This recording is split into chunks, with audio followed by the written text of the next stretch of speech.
चलिए आज हम आप लोगों को मैथ में परिमेय संख्या और परिमेय संख्या पूर्णांक संख्या के बारे में बता रहे हैं, जो कि आप लोग देखेंगे परिमेय संख्या होता क्या है। ठीक है ना। परिमेय संख्या और अपरिमेय संख्या क्या होता है।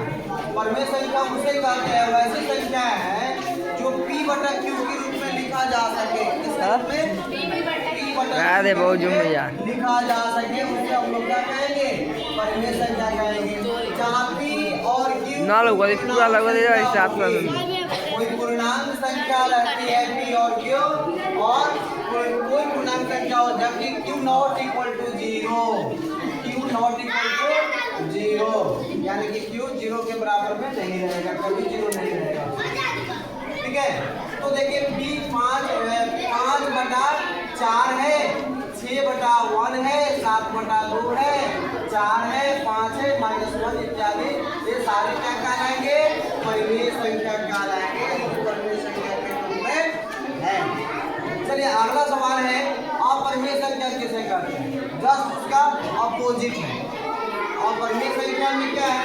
जिन संख्याओं को p बटा q के रूप में नहीं दर्शाया जा सके, यानी कि उसको p बटा q में नहीं लिखा जा सके, इसको हम अपरिमेय संख्या कहते हैं। तो आइए देखते हैं एग्जांपल में √2 है, √3 है, √5 है, पाई है। इसको पाई हम लोग बोलते हैं। पाई का मान पाई इज इक्वल टू 22 बटा 7 होता है। इसका वैल्यू होता है पाई का वैल्यू। ठीक है, तो ये क्या होगा? मेरा अपरिमेय संख्या हो गया। ये √2 का, √3 का, √5 का, √3 का, तो पॉइंट में बहुत सारा आगे चलते चला जाएगा, इसलिए अपरिमेय के रूप में होता है। पूर्णांक संख्या किसे कहते हैं? यहाँ पर आया है पूर्णांक संख्या किसे कहते हैं? जब पूर्णांक संख्याओं को धनात्मक ऋणात्मक चिन्हों के साथ दर्शाया जाता है ना, उसी को हम लोग क्या कहते हैं? पूर्णांक संख्या कहते हैं। तो इससे बने समुच्चय, यानी कि धनात्मक और ऋणात्मक संख्याओं से बना से समुच्चय बोलते हैं, है ना। तो बना समुच्चय को पूर्णांक संख्याओं का समुच्चय कहते हैं। एक पूर्णांक संख्याओं का एक समुच्चय हो गया, जो देख रहे हैं आप, -4 -5 -4 -3 -2 -1 0 1 2 3 4 5 ऐसे करके। तो ये क्या हो गया? धनात्मक और ऋणात्मक, धनात्मक और ऋणात्मक संख्याओं का समुच्चय है, यानी कि सेट है। इसको हम लोग पूर्णांक संख्या कहते हैं।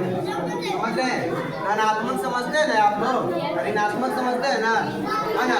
ऋण का मतलब होता है माइनस, ऋण का मतलब होता है क्या? माइनस होता है, और धन का मतलब प्लस होता है। तो ये माइनस और प्लस, ये देखिए ऋणात्मक हो गया, ये धनात्मक हो गया। तो दोनों के समुच्चय को हम लोग पूर्णांक संख्या कहते हैं। ठीक है, आज स्लाइड 3 पर हम लोग डिस्कस किए 3 क्वेश्चन पर। जैसे पहले क्लास में हम आप लोग को सम संख्या, विषम संख्या, पूर्णांक संख्या, पूर्ण संख्या, है ना, ये सब चीज बता चुके हैं। फिर अगले क्लास में हम लोग अगले दिन विभाज्यता का नियम बताएंगे, विभाज्यता का नियम बताएंगे। धन्यवाद। हमारे चैनल पर आप नए हैं तो लाइक सब्सक्राइब करें।